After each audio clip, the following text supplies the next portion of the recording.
वहीं हिमाचल में ओपीएस की बहाली हो चुकी है। सरकार का ये कदम काफी ऐतिहासिक रहा। जहां एक ओर लोग मिठाई बांट रहे हैं, पटाखे फोड़ रहे हैं, जश्न मना रहे हैं, तो वहीं दूसरी ओर विपक्ष इस फैसले की जमीन तलाशने में जुटा है।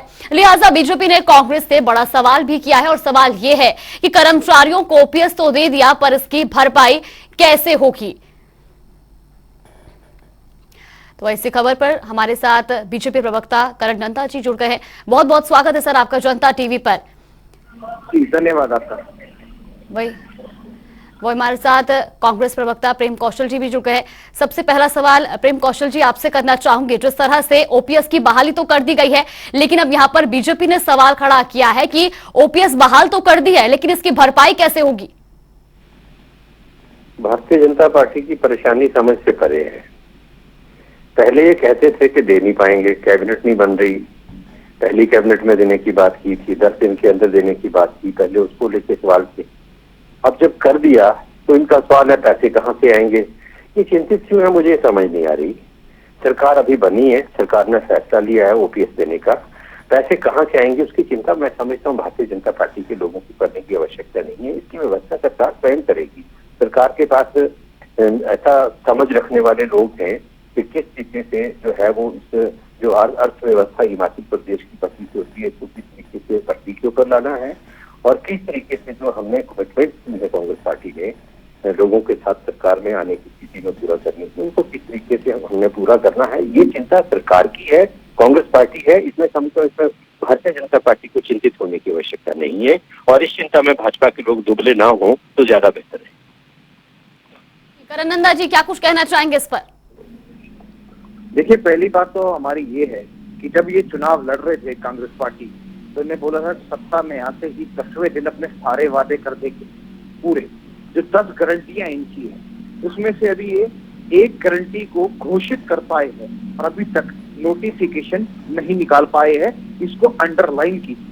दूसरी बात, जब इन्होंने घोषणा करी कि हम ओपीएस लाएंगे और ओपीएस की नोटिफिकेशन लाने में इसलिए ये पीछे हट रहे हैं क्योंकि इनको समझ नहीं आ रहा है कि इसमें लिखना क्या है। 2003 से ओपीएस लागू था, 20 साल बाद ओपीएस लागू हुआ और अब रिटायरमेंट की जो रूपरेखा है उसको ये बांधित नहीं कर पा रहे हैं कि एनपीएस और ओपीएस में कितने लोगों को अंतर लाया जाए।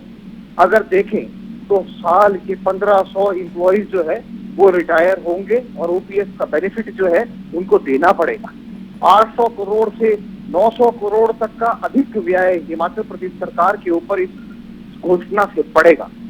962 करोड़ का एक फंड के अंदर जो एम्प्लॉई अपना स्वेच्छा से डालता था पैसे, उसको जो है इन्होंने मना कर दिया है, तो 942 करोड़ उड़ गया। अब मुख्यमंत्री जी अपनी प्रेस कॉन्फ्रेंस में कहते हैं कि ऐसा है कि हम तो डीजल के ऊपर वैट बढ़ाएंगे और अधिक बढ़ाएंगे, पेट्रोल बढ़ाएंगे और अधिक बढ़ाएंगे, और अभी तो डिपो में तेल भी महंगा कर दिया है। तो अगर महंगाई से ही ओपीएस चाहिए तो अब आप खुद देख सकते हैं कि एक इकोनॉमिस्ट ने कहा था कि किस प्रकार से ओपीएस रेसिपी ऑफ बैंक्रप्सी, कि बैंक्रप्सी की राह पे एक चीज चलती है और हर एक चीज महंगी होगी, तो क्या इसी से ही ये ओपीएस को बहाली देंगे। दूसरी बात, ये महिलाओं को 1500 रुपए देने की बात करते हैं, उसमें इन्होंने एक सब कमेटी का गठन कर दिया। युवाओं के इन्होंने 1 लाख रोजगार देने की बात करी तो सब कमेटी का गठन कर दिया।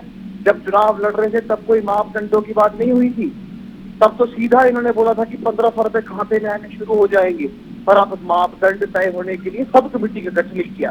तो ये ऐसी सरकार है जो केवल मात्र एक पत्रकथा लिख सकती है और केवल मात्र सब कमेटियों के गठन से जनता को गुमराह कर सकती है।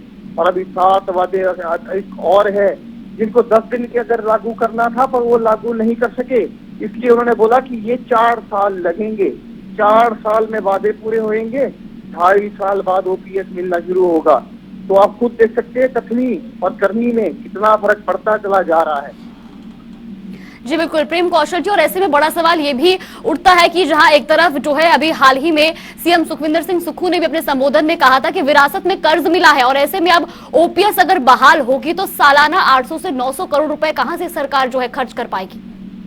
अगर मुख्यमंत्री ने कर्ज का जिक्र किया है तो वो एक तथ्य जनता के सामने रखा है, उसमें क्या बुरी बात है। ये ऑन रिकॉर्ड है कि 26,000 करोड़ रुपए का कर्जा इस सरकार ने अपने 5 साल के शासनकाल में इस सरकार सरकार को चलाने के लिए लिया है। इतना आर्थिक कुप्रबंधन हिमाचल प्रदेश में रहा है।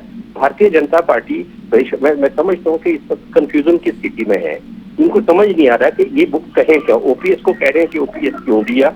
एक इकोनॉमिस्ट का ये उदाहरण दे रहे हैं। मैं कह रहा हूँ Bharatiya Janata party on record ये स्टेटमेंट दे कि ये जो ओपीएस है ये सारी अर्थव्यवस्था को पटरी से उतारने वाली चीज है।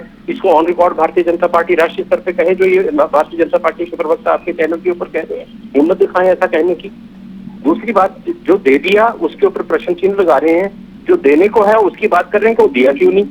मैं ये समझता हूँ कि ये परेशानी में है, क्योंकि कांग्रेस पार्टी ने जो वादे किए हैं उनको पूरा करने की दिशा में एक बहुत बड़ा कदम ओपीएस को लागू करके उसकी घोषणा करके कांग्रेस पार्टी ने और कैबिनेट ने किया है। ये कह रहे हैं कि नोटिफिकेशन निकालने में बहुत समय लगा दिया। शायद उनको जानकारी नहीं होगी कि पता नहीं किस दुनिया में रहते हैं कि 13 तारीख को कैबिनेट हुई, कैबिनेट ने फैसला लिया और 14 और 15 तारीख को छुट्टी थी।